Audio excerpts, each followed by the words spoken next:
ಕ್ರಿಯೇಷನ್ಗೆ ಸ್ವಾಗತ ಸುಸ್ವಾಗತ.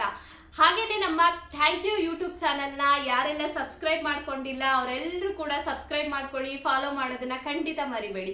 ಯಾಕಂದ್ರೆ ಹೊಸ ದಿನದಲ್ಲಿ ಹೊಸ ಕಂಟೆಂಟ್ ನ ಕೊಡೋದಕ್ಕೆ ಥ್ಯಾಂಕ್ ಯು ಯೂಟ್ಯೂಬ್ ಚಾನಲ್ಗೆ ಮಾತ್ರ ಸಾಧ್ಯ. ಸೊ ಹಿಂದಿನ ವಿಡಿಯೋದಲ್ಲಿ ನಾನು ಹೇಳಿರೋ ಹಾಗೆ ಇವತ್ತು ಯಾವ ಹೊಸ ಕಂಟೆಂಟ್ ಅನ್ನ ನಾನು ನಿಮಗೆ ಹೇಳಬಹುದು ಅಂತ. ಹಿಂದಿನ ವಿಡಿಯೋಗೆ ಕನೆಕ್ಟಿವಿಟಿ ಇರೋ ಹಾಗೇನೆ ಯಾರಿಗೆಲ್ಲ ನಿಮ್ಮ ಬಗ್ಗೆ ತಿಳ್ಕೊಳ್ಳೋದಕ್ಕೆ ಇಷ್ಟ ಇಲ್ವೋ ಅವರು ನಿಮ್ಮ ಮನಸ್ಪೂರ್ವಕವಾಗಿ ವಿಡಿಯೋನ ಸ್ಕಿಪ್ ಮಾಡಬಹುದು, ಅಥವಾ ನನ್ನ ಬಗ್ಗೆ ನಾನು ತಿಳ್ಕೋಬೇಕು ಅಂತ ಕ್ಯೂರಿಯಾಸಿಟಿ ಇರೋರು ಈ ವಿಡಿಯೋನ ಕಂಟಿನ್ಯೂ ಆಗಿ ನೋಡ್ತಾ ಇರಬಹುದು. ಇವತ್ತು ನಾನು ತಗೊಂಡಿರೋ ಹೊಸ ಕಂಟೆಂಟ್ ಯಾವ್ದಪ್ಪ ಅಂತಂದ್ರೆ ಮನಸ್ಸು.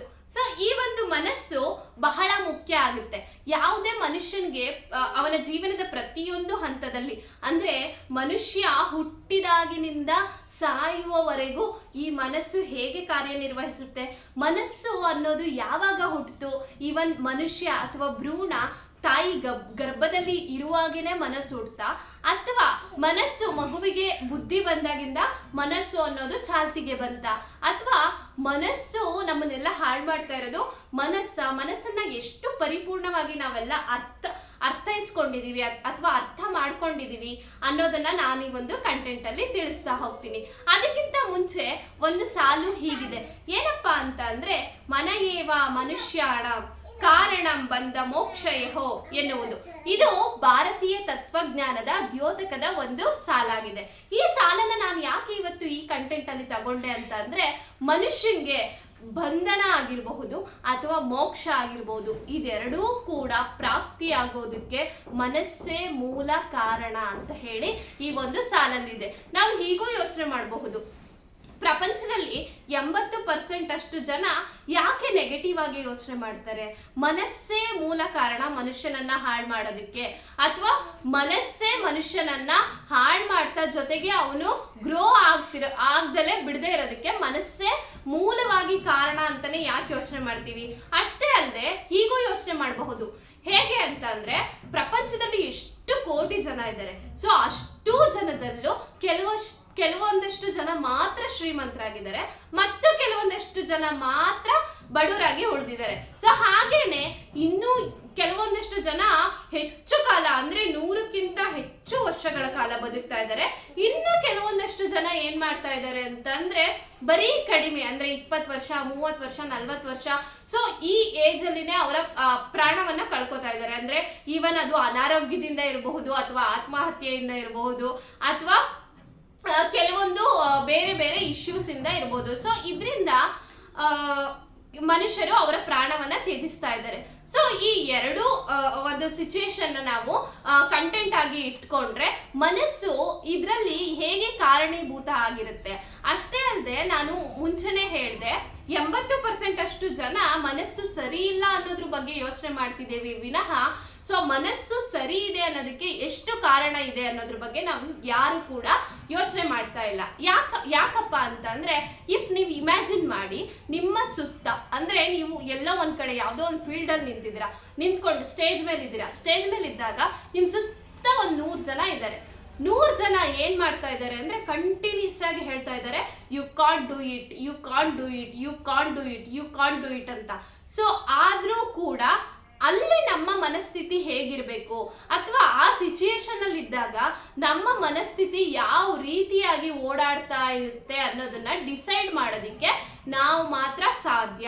ಯಾಕಪ್ಪ ಅಂತ ಅಂದ್ರೆ, if in case I can't do it ಅಂತ ನಾವು ಅಷ್ಟು ಜನ ಹೇಳ್ತಿದ್ದಾರೆ ಅಂತ ನಾವು ಹಾಗೆ ಹೇಳಿದ್ರೆ ಸೊ ಅಲ್ಲಿಗೆ ನಾವು ಫೇಲ್ ಅಂದ್ರೆ ನಾವು ಫೇಲ್ಯೂರ್ ಆಗ್ಬಿಡ್ತೀವಿ.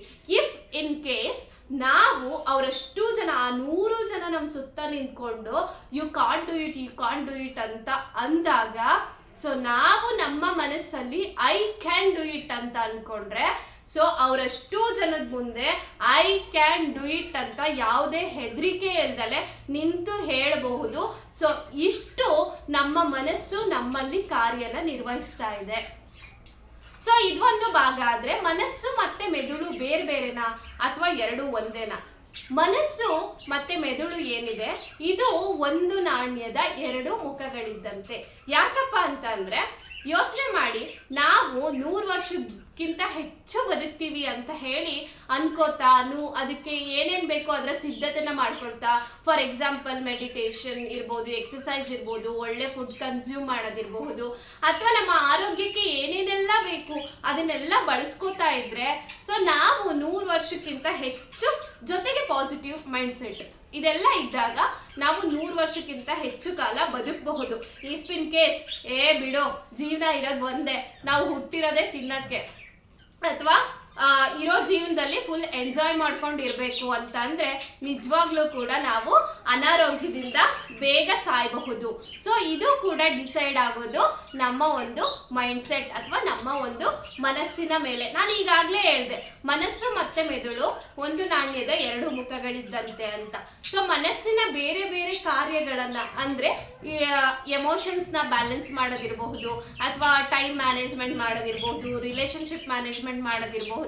ಸೊ ಇದೆಲ್ಲದರ ಒಂದು ಬ್ಯಾಲೆನ್ಸ್ ನ ನಮ್ಮ ಮೆದುಳು ಮಾಡುತ್ತೆ. ಹಾಗೇನೆ ಮೆದುಳಿನ ಕೆಲವೊಂದು ಕಾರ್ಯಗಳನ್ನ ಅಂದ್ರೆ ಮೆದುಳನ್ನ ಬ್ಯಾಲೆನ್ಸ್ ಆಗಿ ಇಟ್ಕೊಳ್ಳೋದು, ಡಿಪ್ರೆಷನ್ಗೆ ಹೋಗದೆ ಇರೋದು, ಮತ್ತೆ ಸ್ಟ್ರೆಸ್ ನ ಮ್ಯಾನೇಜ್ಮೆಂಟ್ ಮಾಡೋದು, ಮೀನ್ಸ್ ಸ್ಟ್ರೆಸ್ ಆಗದೆ ಇರೋ ತರ ನೋಡ್ಕೊಳ್ಳೋದು. ಸೊ ಈ ರೀತಿಯಾದಂತಹ ಕೆಲವೊಂದು ಕಾರ್ಯಗಳನ್ನ ನಮ್ಮ ಒಂದು ಮನಸ್ಸು ನೋಡ್ಕೊಳ್ಳುತ್ತೆ. ಸೊ ಹೀಗೆ ಮನಸ್ಸು ಮತ್ತೆ ಮೆದುಳು ಎರಡೂ ಕೂಡ ಯಾವಾಗ್ಲೂ ಒಂದಕ್ಕೊಂದು ಕನೆಕ್ಟಿವಿಟಿ ಇರುತ್ತೆ.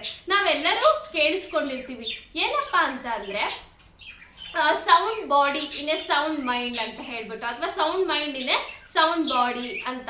ಅಂದ್ರೆ ಸದೃಢ ಮನಸ್ಸಿನಲ್ಲಿ ಸದೃಢ ಮನಸ್ಸಿನಲ್ಲಿ ಸದೃಢ ದೇಹವಿರುತ್ತದೆ, ಸದೃಢ ದೇಹದಲ್ಲಿ ಸದೃಢ ಮನಸ್ಸಿರುತ್ತದೆ ಅನ್ನೋ ಒಂದು ಸೆಂಟೆನ್ಸ್ ನ. ಸೊ ಹಾಗೇನೆ ನಾವ್ ಅನ್ಕೋಬಹುದು, ಯಾಕೆ ಹೀಗೂ ಅನ್ಕೋಬಹುದಲ್ವಾ, ಏನು ರೋಗಗ್ರಸ್ತ ಮನಸ್ಸಿನಲ್ಲಿ ಅಥವಾ ರೋಗಗ್ರಸ್ತ ದೇಹದಲ್ಲಿ ರೋಗಗ್ರಸ್ತ ಮನಸ್ಸಿರುತ್ತದೆ.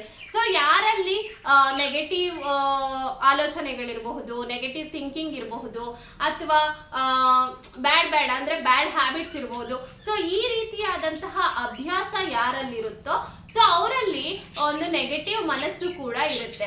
ಸೊ ಈ ನೆಗೆಟಿವ್ ಮನಸ್ಸು ಅಥವಾ ಈ ಮನಸ್ಸು ಅನ್ನೋದು ನಾನು ಮುಂಚೆನೇ ಹೇಳ್ದಾಗೆ, ವಿಡಿಯೋ ಸ್ಟಾರ್ಟಿಂಗ್ ಅಲ್ಲೇ ಹೇಳ್ದಾಗೆ, ಮನಸ್ಸು ಅನ್ನೋದು ಯಾವಾಗ ಹುಟ್ಟಿತು, ಹಾಗೇನೆ ಮನಸ್ಸಿನ ಮೇಲೆ ಎಷ್ಟು ಅಧ್ಯಯನಗಳು ಆಗಿದೆ.